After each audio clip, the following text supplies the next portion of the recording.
Welcome back to my channel. Film के शुरू में हम 1944 का वक्त देखते हैं।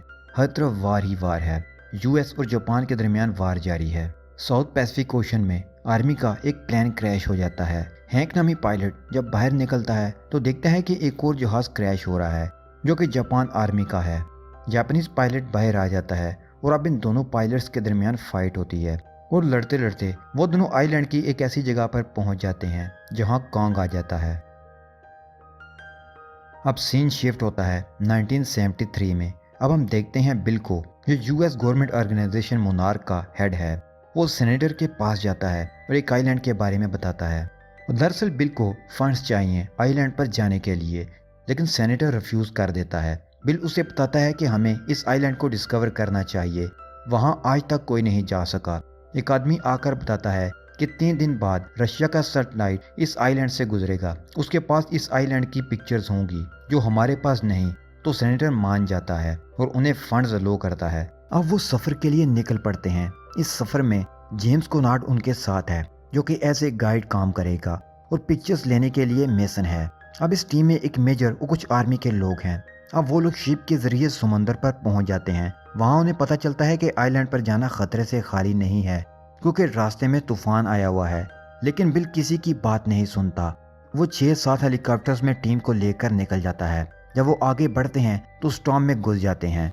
वहाँ बहुत तेज लाइटनिंग है। किसी तरह वो लोग इस तूफान से निकल जाते हैं। अब वो पहुंच जाते हैं आइलैंड पर, जो कि बहुत ही खूबसूरत है। आर्मी के लोग बम नीचे गिराते हैं, जो कि वाइब्रेशंस पैदा करने के लिए होते हैं। वो आइलैंड पर हर तरफ बम गिराना शुरू करते हैं। तभी एक ट्री उनके हेलीकॉप्टर से टकराता है। एक एप सामने आता है जो कि बहुत ही बड़े साइज का है। मेजर ऑर्डर देता है कि कॉन्ग पर अटैक करो। वो लोग उस पर फायरिंग करते हैं। कॉन्ग को गुस्सा आ जाता है और वो उनके हेलीकॉप्टर्स को क्रैश कर देता है, जिससे काफ़ी ज़्यादा लोग मारे जाते हैं। अब टीम 2 पार्ट्स में बढ़ जाती है। एक तरफ बिल, मेजर और आर्मी वाले हैं, दूसरी तरफ जेम्स मेसन और दूसरे लोग हैं। मेजर को बहुत गुस्सा आता है कि उसके काफ़ी सारे लोग मारे गए हैं। वो बिल को गन पॉइंट पर लेकर पूछता है कि क्यों वो इन लोगों को यहाँ पर लेकर आया। तो वो बताता है कि एक दिन हम बोट पर सफ़र कर रहे थे, कुछ क्रिएचर्स ने हम पर अटैक कर दिया जो कि बहुत बड़े थे। वहाँ सब लोग मर गए सिवाय मेरे। मैंने वापस आकर लोगों को क्रिएचर्स के बारे में बताया, लेकिन किसी ने मेरी बात का बिलीव नहीं किया। मैंने 30 साल रिसर्च की और मैंने ठान लिया था कि मैं दुनिया को ये मिस्टीरियस क्रिएचर्स और ये आइलैंड दिखा कर रहूँगा। बिल कहता है कि जल्द ही ये क्रिएचर्स हम पर काबूज हो जाएंगे, इससे पहले हमें इन्हें कंट्रोल करना होगा। मेजर का एक सोल्जर गुम हो जाता है और वो उसे ढूंढने के लिए निकलते हैं। जब वो आगे बढ़ते हैं तो एक बैम्बू सोल्जर के मुंह में चला जाता है और वो बुरी तरह मर जाता है। जब वो लोग ऊपर देखते हैं तो वहाँ मकड़ी का घर है। मकड़ी काफ़ी बड़ी है। वो लोग उस पर अटैक करके उसे मार देते हैं। जंगल में हर तरफ अजीब व गरीब क्रिएचर्स हैं। अब हम देखते हैं मिसिंग सोल्जर को। वो एक जगह छुप कर बैठा है। वो देखते हैं कि कॉन्ग नदी पर पानी पीने आया है। एक बड़ा सा ऑक्टोपस उस पर अटैक कर देता है। कॉन्ग की उससे फाइट हो जाती है और बिल आखिर वो उसे मार देता है और फिर खाने लगता है। ये सब देखकर वो सोल्जर फियर्ड हो जाता है। अब हम जेम्स की टीम को देखते हैं। वो लोग एक जगह के लिए निकलते हैं। उन्हें रास्ते में एक बफलो नजर आती है जो कि बहुत ही बड़े साइज की थी। वो उस पर अटैक नहीं करती, इसलिए वो भी उस पर अटैक नहीं करते। जब वो लोग थोड़ा आगे बढ़ते हैं तो उन्हें जंगली लोग घेर लेते हैं। उनमें से एक सोल्जर हैंक था, जो कि मूवी के स्टार्ट में था। वो इनके साथ इंग्लिश में बात करता है और इन सबको कबीले में ले जाता है। वो बताता है कि काफ़ी साल पहले मैं यहाँ फंस गया था। मेरे साथ एक और सोल्जर भी था जिसे स्कल क्रॉलर ने मार दिया। स्कल क्रॉलर एक बहुत बड़ा अजीब क्रिएचर है जो कॉन्ग का दुश्मन है और कॉन्ग हम सबको प्रोटेक्ट करता है। अगर कॉन्ग को कुछ हो गया तो स्कल क्रॉलर हम सबको मार देगा। हैंक उन्हें कहता है कि जिस जगह पर तुम लोग जा रहे हो वहाँ पैदल जाना बहुत मुश्किल है। मैं तुम लोगों को एक बोर्ड देता हूँ। वो सब इस बोर्ड को रिपेयर करने में लग जाते हैं। मेसन देखती है कि एक बफलो के ऊपर हेलीकॉप्टर गिर गया है। वो हेलीकॉप्टर हटाने की कोशिश करती है। वहाँ कॉन्ग आता है और बड़ी आसानी से वो हेलीकॉप्टर हटा देता है। मेसन कॉन्ग को देखकर फीड हो जाती है।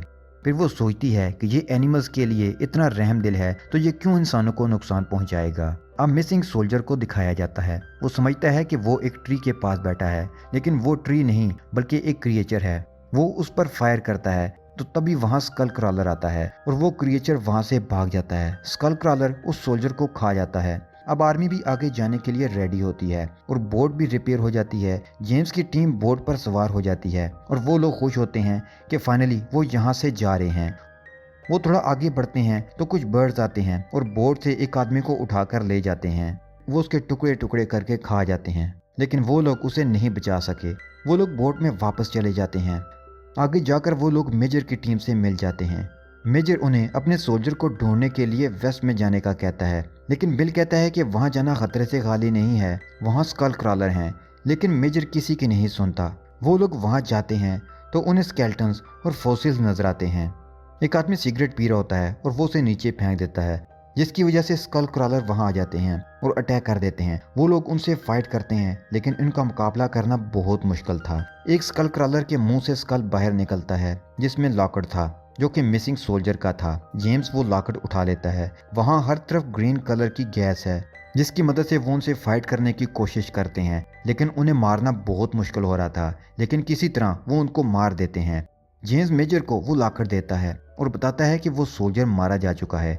मेजर को गुस्सा आ जाता है और वो कहता है कि अब मैं कांग को मार कर रहूंगा। सब लोग उसे समझाते हैं कि कांग बुरा नहीं है, वो हम सबको प्रोटेक्ट कर रहा है। अगर कांग को कुछ हो गया तो स्कल क्रॉलर्स हम सबको मार डालेंगे। लेकिन मेजर किसी की नहीं सुनता। जेम्स उन्हें कहता है कि आप लोग इस तरफ जाएं और हम लोग बोट की तरफ जाएंगे, वहां आपका इंतजार करेंगे। रात के टाइम मेसन और जेम्स एक ऊंची चट्टान पर बैठे होते हैं। वहां कांग आ जाता है। मेसन डरते डरते उसको हाथ लगाकर प्यार करती है, लेकिन कांग उससे कुछ नहीं कहता। मेसन को बहुत अच्छा लगता है। दूसरी तरफ नदी के किनारे मेजर ने काफी सारे बम लगाए हैं। जब वो एक्सप्लोड होते हैं तो वहां कांग आ जाता है। वो सोल्जर को मार देता है क्योंकि वो उनके आइलैंड को तबाह कर रहा था। आग इतनी ज्यादा होती है कि कांग भी जख्मी हो जाता है। मेजर और बम्स एक्सप्लोड करने का ऑर्डर देता है। वहां जेम्स आ जाता है और उसे समझाता है कि कांग हमारा दुश्मन नहीं है, बल्कि ये हमें प्रोटेक्ट कर रहा है। काफी समझाने के बाद वो लोग अपनी गन्स नीचे रखने वाले होते हैं कि वहां एक बहुत बड़ा स्कल क्रॉलर आ जाता है। वो इन सब पर अटैक करता है।